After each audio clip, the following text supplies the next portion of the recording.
Hey everybody, Bam Collectibles here, back for another statue unboxing review for you. Today's statue is made by Crescent Studio and it features 5 different forms of Naruto in one statue. On the bottom of the base, we will find Crescent Studio's moon-shaped logo as well as the edition size on the bottom. Moving on to the top of the base, we have a lot going on here. So first thing, we'll see a power switch there. That's actually going to be covered up by another effect later on. And then over here to our left is a mini version of Ichiraku Ramen. This statue is actually called the Growth of Naruto, and it would not be complete without that shop in here.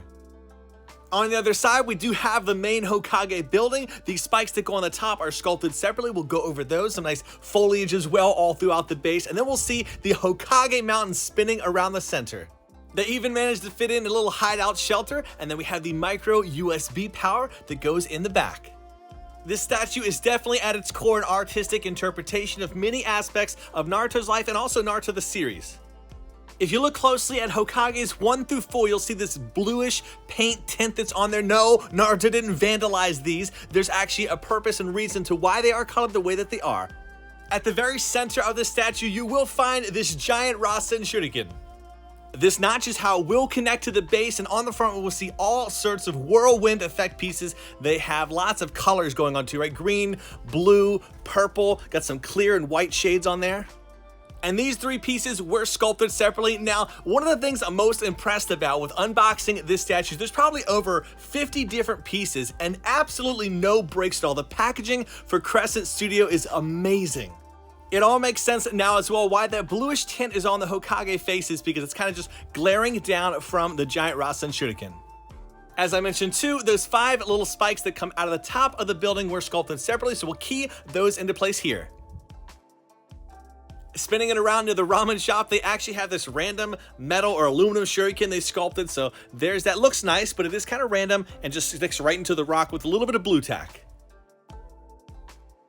Before, I did mention that the on and off switch is going to be covered up by some sort of effect piece that's in the shape of a scroll with a kunai on the side there. So how this attaches to the base is there's these 2 notches on the back with magnets and just covers it right up so you can easily access the on and off switch anytime you need it.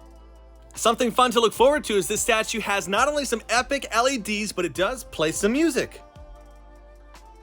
Next up, we have a whirlwind of dust and dirt going on. There's 2 large notches, one on the bottom, one on the top with this huge magnets, and then there's 2 smaller ones on the bottom where other effect pieces were sculpted separately. One last dust effect was sculpted separately, and it does go into the base and not the larger portion. And who is this for? Gamabunta. It's absolutely incredible, all the different Easter eggs, characters, and details that they baked into this statue. There is a section there on his back where Naruto's foot's going to key into later, so that's why that's there. But the paint job is amazing. Everything about this statue, quality-wise, is on target. This hand was sculpted separately, and we'll just attach this off camera. Kind of leans into the rock, helps him balance some. And then the other hand was sculpted to house a very, very large scroll. If you look closely, I think you will recognize this scroll. This is the one that Naruto wore when he entered Sage Mode coming back to the village. So Gamabunta is holding that, as well as we have his pipe that was sculpted too. This is another reason why I love this studio. All the different details they have just in this pipe alone. Look at that little orange piece, as if he's just taken a puff. Personally, I'm not a smoker. If puff is the wrong terminology, I do apologize. So that was just the base alone, and we're going to be jumping into these Narutos that's on the statue. First off, we have the classic OG young Naruto in, of course, the Shadow Clone Jutsu pose. All the details were captured very nicely throughout the outfit itself, and they did sculpt the head separately, which we'll get right into. Overall, captures his likeness nicely. The only complaint I have is maybe the skin tone that they use is a little bit more tan than I'd expect. I kind of remember him being a little pale, but maybe that's just me. That's a detail that in the grand scheme, easily to look past that. Now, they have this red chakra effect that does go behind his foot, but nice to have the classic version of him at the center bottom. The next form of Naruto is going to require some assistance in being able to sit on the base. His knee will go into there, and this goes into the back of the statue. Also notice that this isn't just some random chakra, it's red, it's bubbling, so to me it ties into Naruto when he's entering his tailed forms. Next up is what I would say, I guess, base form Naruto when he enters Shippuden. There's that notch on the knee that I mentioned that keys into that chakra effect piece. Overall, the outfit is done really well, just like the classic or younger version of Naruto was. Before I mentioned the word blue tack, that's this sticky substance that can easily be taken off, removed, and it creates a nice little thin layer that doesn't damage the statue at all to help it sit into place a little bit more secure. Of course, you'll notice his arms were sculpted separately. I was so worried there would be this nasty looking seam line because they don't normally sculpt arms separately, but because it's black on black, it totally blends in. For this form only, you have two different head sculpt or portrait options. There's the classic blue-eyed Naruto, and then we have the red eyes where he's in more of a rage mode. Because this form is sitting on top of that red and bubbling chakra, I feel like this might be more accurate or appropriate to use. I will show you both real quick so you can let me know in the comment section which one you prefer most. Very cool also is hands reaching backward to the Rasen Shuriken. They included this miniature bust where you can put the alternative head portrait if you want. I'm probably going to stick this back in the box personally, but really neat how there's really no wasted pieces for this. Our third form here is looking awfully close to the base set Naruto. There's this miniature notch that goes in the back, very important, remember that. And then we have this notch on the foot that goes onto Gamabunta.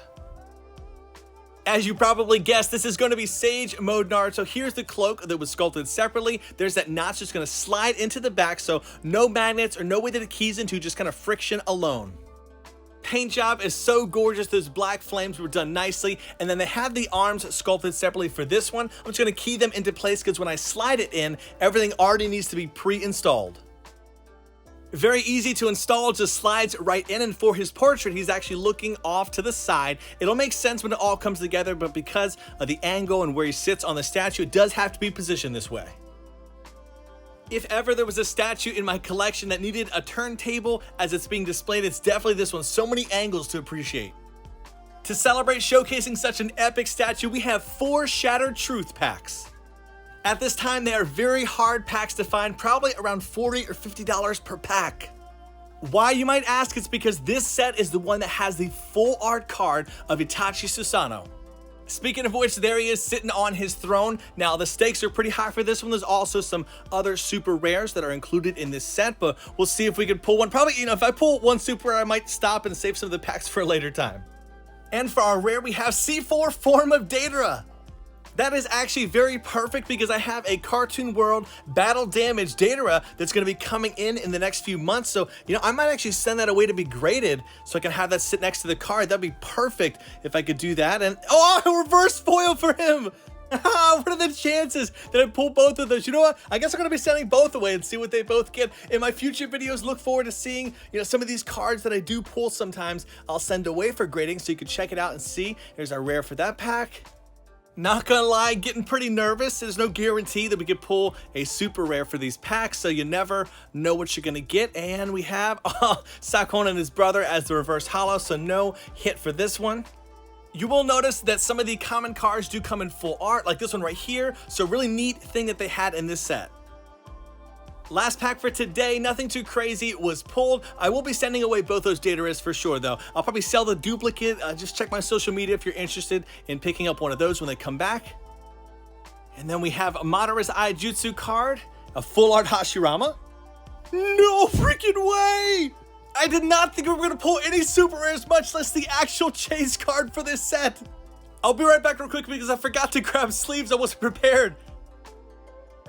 All right, we are back. It's sleeved up. I'm still a little bit out of breath from excitement, and overall condition looks great. Almost looks like there's a ding on the back, but that's actually the card sleeve itself. That is definitely going away for some grading. From a collectability standpoint, this is easily one of the top 5, top 10 most expensive and sought after cards in the official Naruto CCG. Here's actually my graded 9.0 that I had returned. In my upcoming room tour, you'll get to see tons of amazing cards that's been added to my collection and display setup. All right, that was one heck of a pit stop. So we have this large piece next. It's an effect piece that's sculpted on the back of the statue. We will notice it's a little bit more refined than the previous one that was dark red and bubbly. Here is that notch where it attaches to the base. Amazing how there's so many parts that don't have magnets that attach to the statue. So friction or gravity alone holds it into place. So great engineering by the team. Because this is Kurama's or the Nine Tails chakra, we have this hand that's being formed, or I guess it's technically a claw. Really nice looking paint job. And this, interestingly enough, actually attaches to the top portion of the red bubbling chakra. As if this statue wasn't legendary enough, we have even more stuff like this, and the jaw was sculpted separately. And one thing I can appreciate about this is they added not a whole lot of detail, but just enough to bring out certain aspects, like you can see the ears there, and the eyebrows, and some of the teeth have some paint on there. The primary purpose of this piece is to bring a nice sense of balance to the statue. Next up is 6 Paths Naruto. That notch and steel rod are how he connects to the base, and I love the clear and painted resin that goes in here. It really brings out this form and mode. Out of all the forms sculpted on the statue, this is easily going down as my favorite. So many different details and paint applications really brought this to life. The Truth Seeker orbs on the back were connected via these 2 points here, so that did come sculpted separately. I'm saying you could look for any kind of paint, defect, flaw. You're not gonna find it with this statue. Everything is utter perfection. Next up, he has a mini Rasen shuriken. I guess it's a bijou or tailed beast version of that. Let me know in the comments below the official name for it, but it does magnetize onto the palm of his hand. And then the portrait. So for this, the kunai and the headband were sculpted separately, but I put them all together, and the blending of the paint and the clear resin is just amazing. I love it. This again is my favorite one that they did on the statue. I'll spin this one to the side a little bit, and this definitely wins as the most dynamic pose on the statue. Now, the most static pose on the statue is gonna be HOKAGE Naruto. The paint job is pretty basic for this section of it. That's because it's actually gonna mostly be covered up by the Hokage cloak. I swear, I better not get any comments below about how this statue's spoiling the series or giving too much away. If you clicked on this video and you haven't watched the series, what are you doing? Get on that. So for the cloak itself, it actually just rests on the collar, so there's no notch that it sits into like the Sage Mode cloak. So there's how that is, just sits into place, and it's actually pretty sturdy. His portrait literally has no emotions, which I'm okay with, but I kind of almost wish he was maybe smiling for this one. What's really cool for this form is there's actually multiple arms, so you can have multiple different types of poses. So this hand right here can be used to key into the Hokage helmet, and he can hold it in his hand as it's flowing in the wind. Now, if I was to keep this pose permanently, I would need some of that blue tack to let it sit into place, so that's how it would look. But there's also the alternative pose, which is my personal preference. Time to dim lights though and take a look at these LEDs. Absolutely jaw-dropping. This statue exceeds expectations on so many ends, and here's a quick preview of the sound and music for the statue.